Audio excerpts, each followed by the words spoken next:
Sir, so kung na-receive ko ang inyong resolution, at the same in 2 hours time, nagkaroon na po kami ng sulat referring.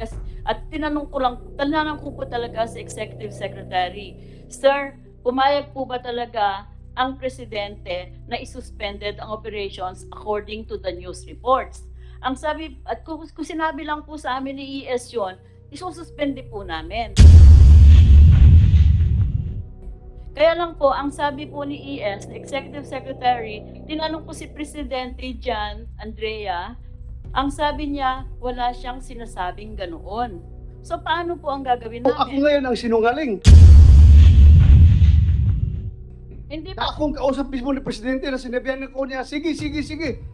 Oh, ako ngayon ang sinungaling. You're making Hindi this, ibig sabihin, Secretary Medialdia would like to make me appear na being the chairman of this committee at personally nakiusap nagsabi kay Presidente, ako ngayon ang sinungaling.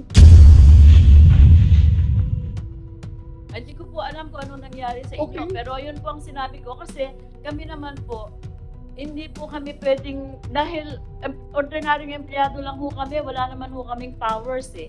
Kaya ho kailangan Ma'am, namin... you're the chairman of PAGCOR, hindi ka ordinaryong empleyado po. As part of the executive branch of government, we are duty bound to respect and follow the chain of command. This is not an easy thing to do because it has a very strong, a very strong effect on the revenue generation that we're doing and also on the regulation of e-Sabong itself. We would like to inform this honorable body that we did not go into e-Sabong without careful, completed staff work, which we are also required to perform under a mandate from the Office of the President.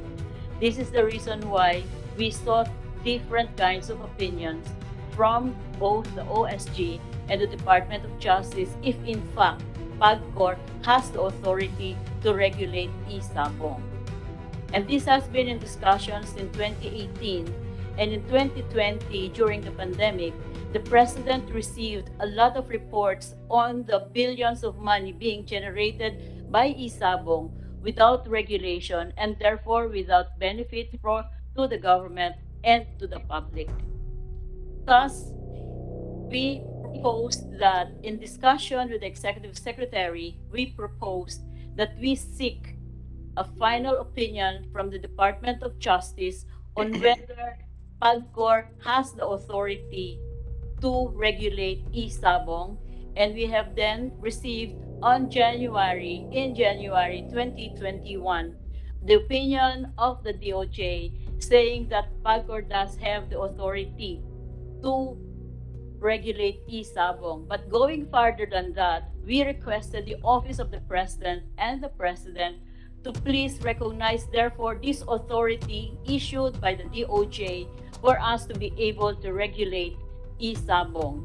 And in February 2021, the President issued a letter through the Executive Secretary recognizing the authority of PAGCOR to regulate e-Sabong. So we started, it's a new product, and in all,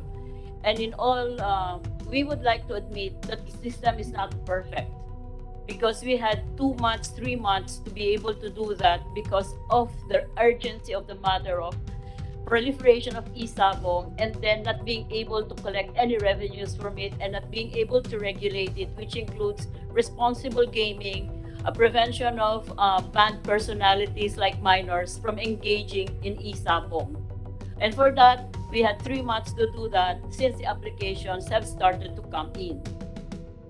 The problem was that we admit that it's not perfect and there's an ongoing scrutiny and ongoing analysis of all of our systems and procedures and policies, and all of these things have to be done simultaneously with doing our job of regulation.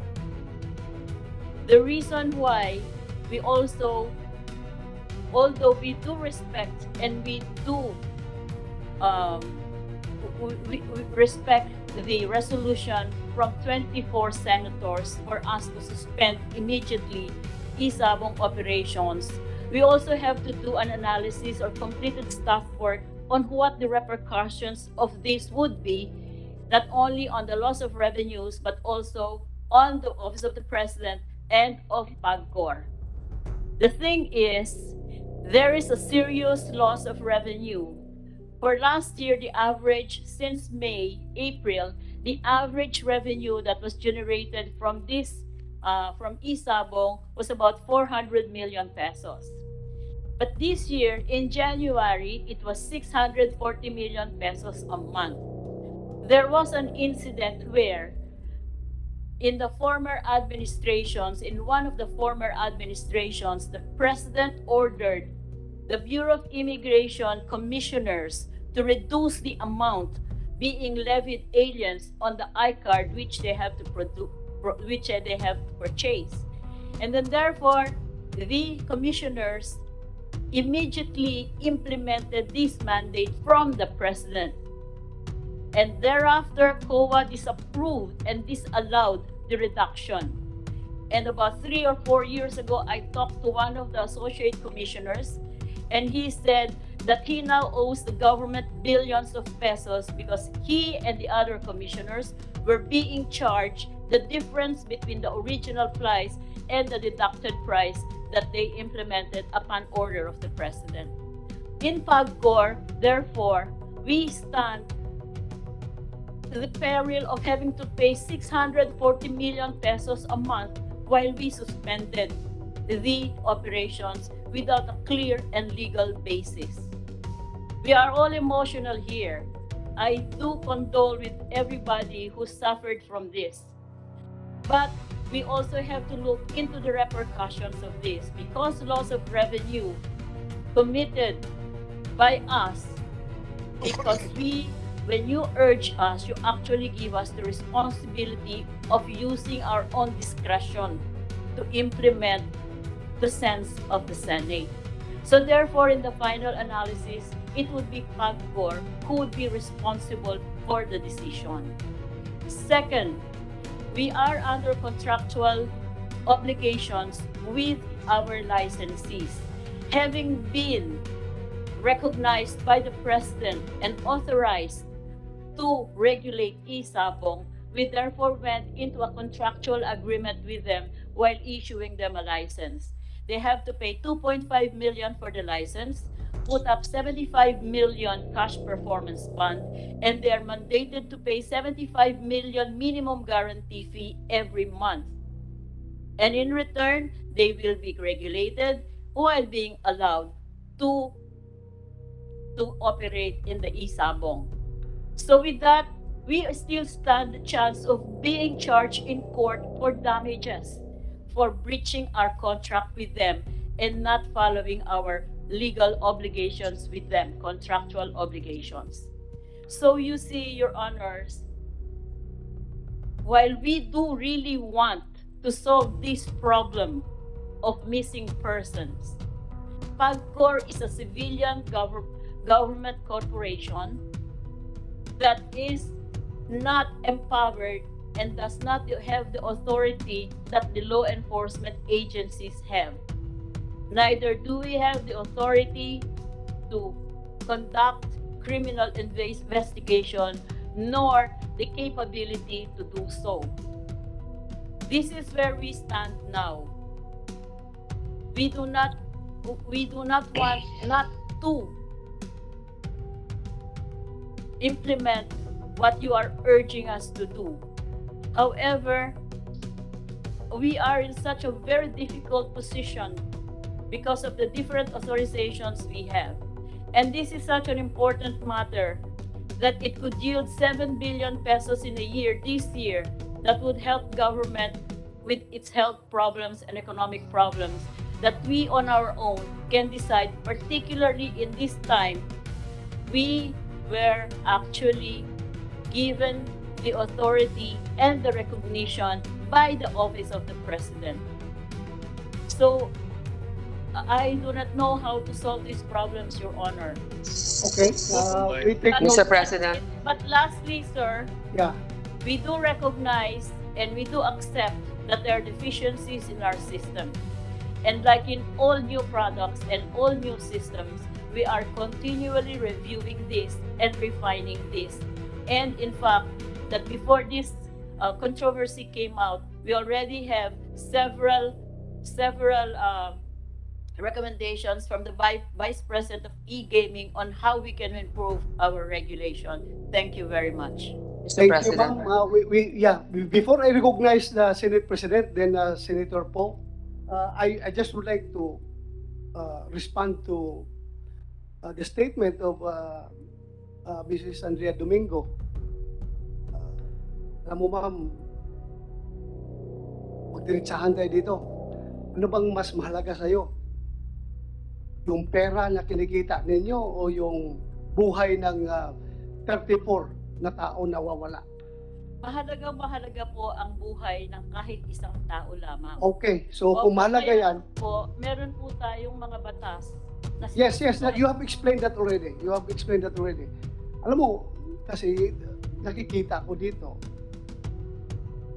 it goes without saying that kung may gusto, maraming paraan. Kung ayaw, maraming dahilan. Alam mo, we have given you the best. Ihalin tulad natin ang situation natin dito ngayon sa isang basketball game. We have given you the solid assist. Itong resolution, permado unanimously ng 24 na senador. Very solid assist yan. Now, the ball is in your hands. It's up for you to make the winning 3-point shot for the Filipino people, or you will dribble the time away hanggang mag-adjourn itong 18th Congress, or you throw the ball out of bounds para the opposing team can have the ball position. So the ball is in your hands, ma'am. Nandiyan na po sa inyo yan. Ako, kahit na sabihin kong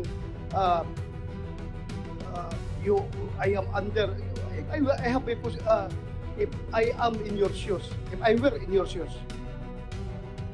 sabihin mo na, sinabi ng ni Senator Grace po na you can have your own discretion. Although, kailangan pa ninyo ng clearance galing from the President. Pero, sa bigat ng sitwasyon na ito, 34 katao ang missing hanggang ngayon.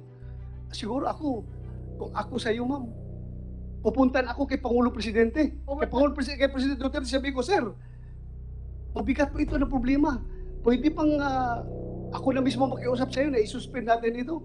Sir, nung pong na-receive ko ang inyong resolution, at the same in 2 hours time, nagkaroon na po kami ng sulat referring. At tinanong ko po talaga sa Executive Secretary, Sir, pumayag po ba talaga ang Presidente na isuspended ang operations according to the news reports? Ang sabi, at kung sinabi lang po sa amin ni ES yun, isususpende po namin. Kaya lang po, ang sabi po ni ES, na Executive Secretary, tinanong ko si Presidente Jan Andrea, ang sabi niya, wala siyang sinasabing ganoon. So, paano po ang gagawin namin? Ako ngayon ang sinungaling. Hindi Na po. akong kausap mismo ni Presidente na sinabihan ko niya, sige. Ako ngayon ang sinungaling. You're making Hindi this, ibig sabihin, Secretary Medjaldia would like to make me appear na being the chairman of this committee at personally nagsabi kay Presidente, ako ngayon ang sinungaling. Hindi ko po alam kung ano nangyari sa inyo. Okay. Pero yun po ang sinabi ko kasi kami naman po, hindi po kami pwedeng, dahil ordinaryong empleyado lang ho kami, wala naman ho kaming powers eh. Kaya ho kailangan Ma'am, namin. you're the chairman of PAGCOR, hindi ka ordinaryong empleyado po. Oh. Chairman ka ng PAGCOR. Pero You have the responsibility over PAGCOR. Okay, you are regulating agency as you have been claiming before. You regulate isabong. Kayo nag-regulate ng isabong. Kaya ang problema nandito ngayon sa isabong, so we are expecting also that gawin rin niyo yung papel. kung babasahin ninyo yung DOJ opinion, yung isabong po, dinivide po talaga yan ng dalawa. Yun pong sabong, traditional sabong, na full ang jurisdiction ng LGU kung saan naggagawa ang laro. Yung Na-explain na yan. Na-explain na yan ng yung representative last time. This committee is fully aware of that mechanics ng isabong. So alam na po namin yan. So, Sa amin lang is yung corresponding action ninyo to our Senate resolution. Therefore say that now you are not only urging PAGCOR, but you are commanding PAGCOR to suspend. No, paano kami magkukuman sa inyo? We are, you are under the executive branch of government. We are here in the Congress we are co-equal branch of government. Because there's a difference between urging and ordering us. When you say urging, sinasabi nyo discretion namin. Pag po discretion namin, ang laki po ng sagutin namin sa COA at sa korte. Kaya nga sinasabi ko pag may gusto, maraming paraan. Kung ayaw, maraming dahilan. Kailangan pag-isipang mabuti lahat ng desisyon. Yun lang po, ma'am. Yun lang po ang sa amin. Yun lang po sa amin. Sana gawan nyo ng action yan. Kasi alam nyo, pag meron pang mawawalang tao dito, dahil sa isabong, I don't know, how can we face the people kung bakit may nawawala na naman dahil sa isabong. Yun lang po sa akin, ma'am. Kung pong may mawawala pa, siguro po dapat managot na talaga ang law enforcement agency dahil sila po... Ayun na, pinapasa na natin yung problema. Pinapasa mo na naman sa law enforcement agency. Kayo nga ang may primary jurisdiction over isabong. Ngayon, ayaw niyo i-suspend. Kung may mawala na naman tao, ipasa sa law enforcement. So, pasahan na tayo dito ngayon ng passing the buck. Sino po manghuhuli? Kami po? Hindi nga kayo naghuhuli, but you are the one regulating. Paano sila makapag-operate kung wala silang license to operate galing sa inyo? Kayo ang nagbibigay. Mr. Chairman? Yes, go ahead, Senate President, sir. Go ahead. Please. The sense of the Senate is to strongly urge the PAGCOR to act on, to suspend. Suspend ang sinabi, hindi recall or rescind. Suspend. Ang dahilan, baka may mga sumingaw pag nangyari yon. Sapagkat yung enforcement agency, hindi lang hirap, may kapagalan. Dahil April pa nung isang taon yung unang mga problema Ganun po yung sitwasyon. Ngayon ang sinasabi ninyo, bottom line, ayaw nyo. Hindi po sa ayaw. Hindi, may dahilan kayo kung bakit hindi pwede. Therefore, ayaw nyo. Yun lang yun The position of the Senate is strongly urge you na makisama kayo sa investigation, suspend nyo muna, tingnan nyo, may mga sisingaw dyan. Ganun yung sinasabi namin. Ganun kasimple labanan ang sinasabi nyo, ayaw nyo. Yun na yun. So, Mr. Chairman. Hindi po namin ayaw suspendihin. Kailangan lang po talaga namin ng konting proteksyon mula kay Presidente. Kasi nga po, hindi namin kayang sagutin yung gagawin ng COA at yung mga kasong pwedeng ikaso sa amin. Kasi po malaking kawalan nga ng pera, loss of revenue, may mga auditing rules po dyan at may mga contractual obligations kami. Pag po sinabi sa amin ni Presidente, sige, at least po meron kami proteksyon. Okay, ma'am. We get your point. Mr. President. Naintindihan namin kayo, ma'am. Salamat po sa pag-explain. Alam ko kung nahirapan ka dyan sa situation na yan. We get your point. Senator po, you have the floor. Baka lang makatulong ito sa chairman ng PAGCOR. Ako rin po ay naging chairman ng isang ahensya noon. Ito ay MTRCB. Ngayon, meron po talagang kapangyarihan yung MTRCB. Pag nakikita namin nagkaroon ng violation ang isang network, hindi na namin nilihintay na magkaroon ng go signal ang Malacanang sapagkat ito po ay isang presidential decree na nagsasabi na yung opinion namin kung sa tingin namin ay nakakasama sa mga nanunood, pwede namin kaagad suspindihin. Tama yung sinabi ni Senator Soto. Hindi na kailangan dumaan pa sa proseso. Kaya nga, on the one hand, Ms. Domingo, sinasabi ninyo that the President recognizes your power. On the other hand, sinasabi ninyo, kailangan pa namin hintayin yung sinasabi ng Presidente. So, yung gusto ko lang pong balikan kasi itong binabanggit ninyo na 600 million per month revenue and about 7 billion pesos per year. Saan po napupunta yung pera na yan? Ang kalahati po niya napupunta sa National Treasury directly at yung iba po na pupunta sa PSC. Meron pong mandatory contribution sa PAGCOR na 70% po ng aming income ay napupunta ulit sa gobyerno. Okay. So, ito po ay natanggap naman ng, kung yung last year, sabi niyo 400 billion, no? Ito ay natatanggap mismo ng Treasury. Remitted po yan every month. At Okay. under auditing po yan. Alam nyo, itong sinasabi nating suspindihin, meron din po kasing magiging leksyon ito sa mga nabigyan ng prangkisa. Pag nakita nila na pag umaabuso na ang kanilang operasyon, na ang maaaring suspindihin sila, kaya mag-iingat yan sa mga darating na panahon na huwag magkaroon ng ganitong uri ng pamamalakad sa kanila. Ito'y leksyon rin kasi, di ba? So, anyway, Mr. Chairman, at the proper time, I will ponder more questions. I think the minority leader has something to add. Thank you, Mr. Chairman. Thank you, Senator Grace po. Ang sinasabi ni Senator Grace po. At pagkatapos po nitong hearing na to, pupunta Yes, po ma'am. ako Sandali lang, ma'am. Malacanang I will para sa recognize you hearing later. na I will talaga. recognize you later, ma'am, please.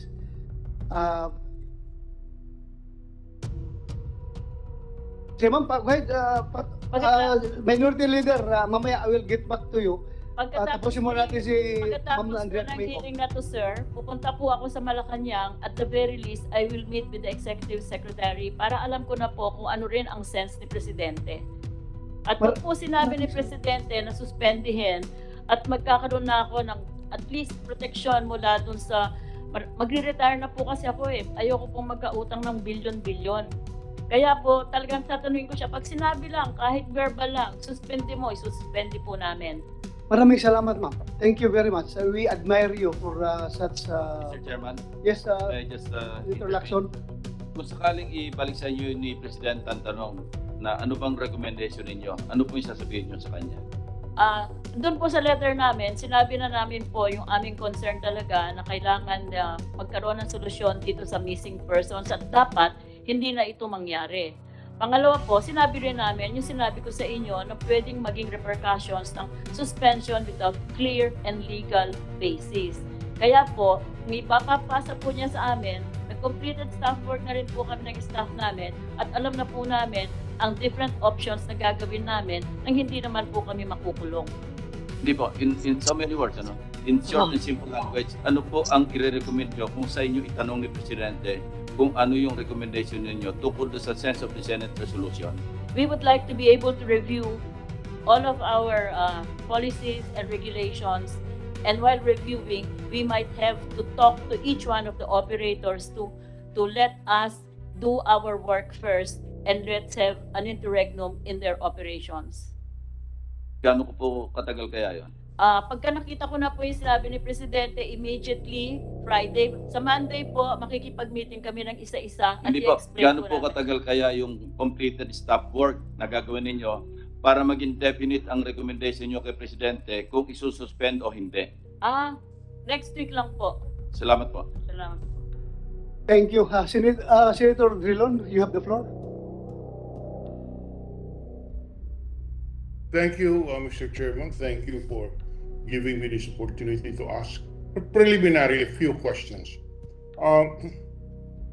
Napansin po namin na ang sinabi ng aming Pangulo ng Senado, Senator Soto, na sang-ayon doon sa sinabi ni Senator De La Rosa, pumapayag ang Pangulo na suspindihin muna yung license to operate noong Lucky 8. Ngayon, sinasabi po niyo naman na hindi ito ang sinabi sa inyo ni Secretary Mijaldea. Tama po ba yan, ma'am?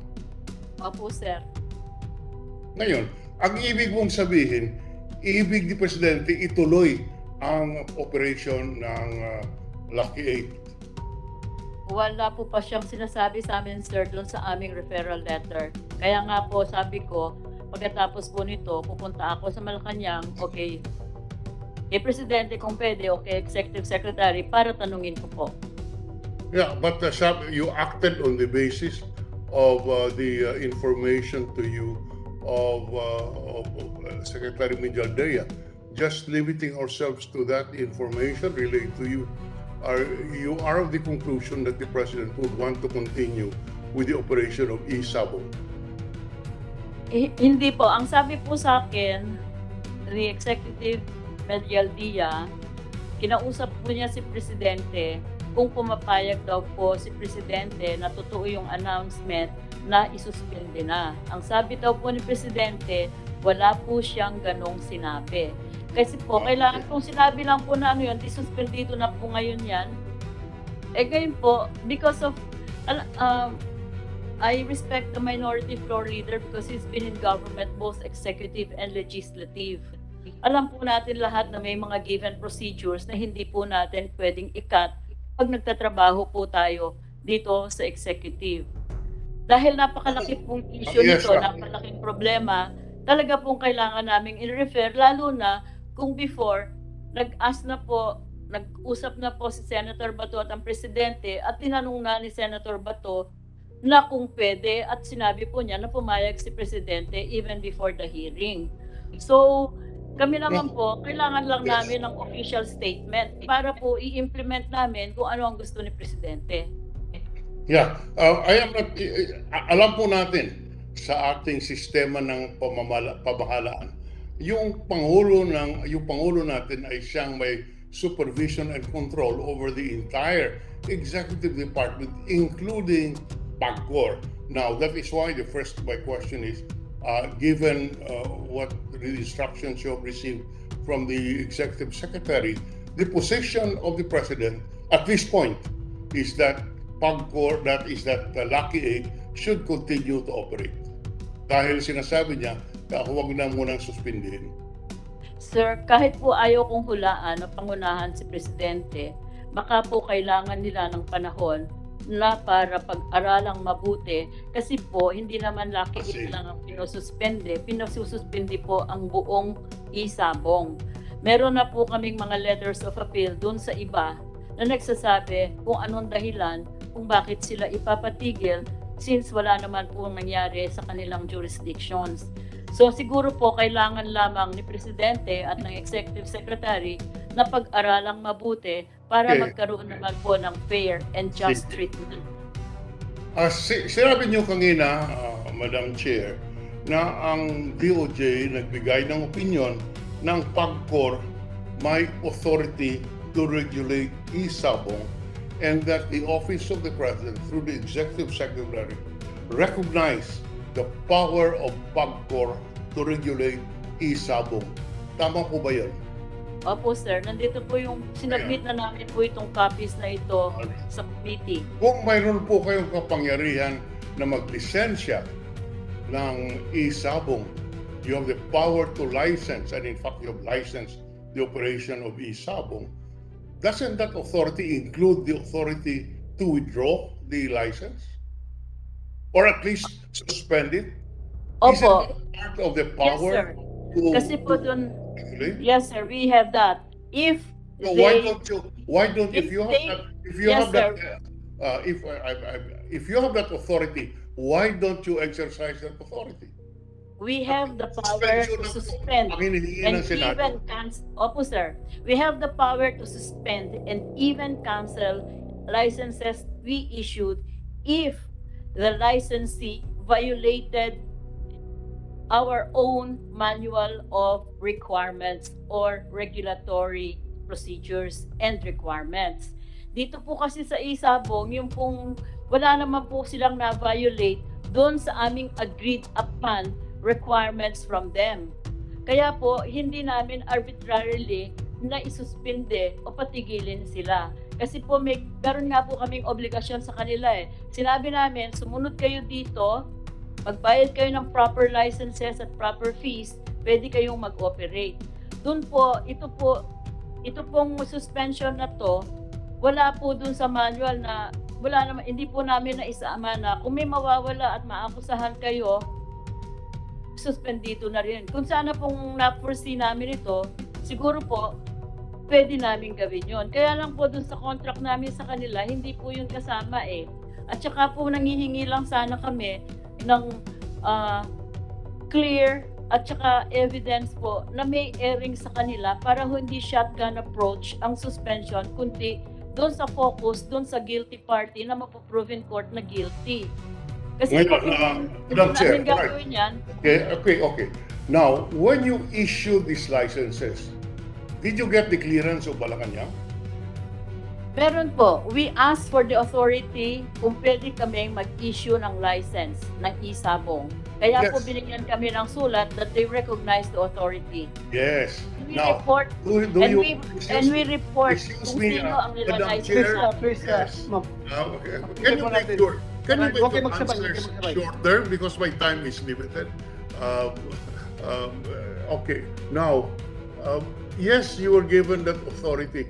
My question is, on an individual basis, on a license basis, do you secure the clearance of Malacanang when you issue a license for isabong?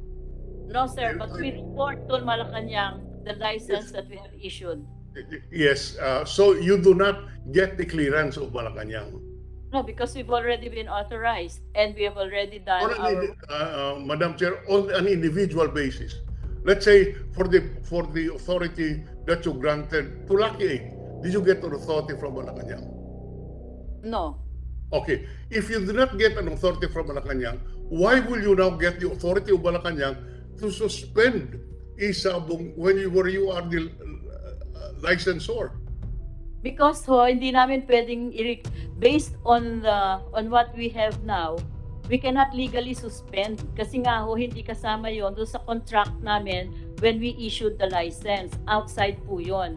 Ngayon Madam po, Chair, dahil ang Madam laki Chair. din ng repercussions nito, Madam hindi Chair, lamang sa revenues, kundi pati sa amin, kailangan po namin talaga ng guidance from the Office of the President. well, my proposition and my belief, Mr. Chairman, is that since you issued the license without seeking a specific authority from Malacanang, that inherent in the power to grant the license is the power to suspend without needing the clearance of Malacanang. That is why I find legally no basis for the position of the chair of PAGCOR that they need the license of Malacanang to suspend PAGCOR when in fact they issued the license without the authority. And from the answers, it would appear that these answers are given in order to cover the tracks of PAGCOR, which is unfortunate. But Mr. Chair, I will suspend my interpellation at this point. I will wait on the line for the appropriate time when my turn comes. Thank you very much, Mr. Chair.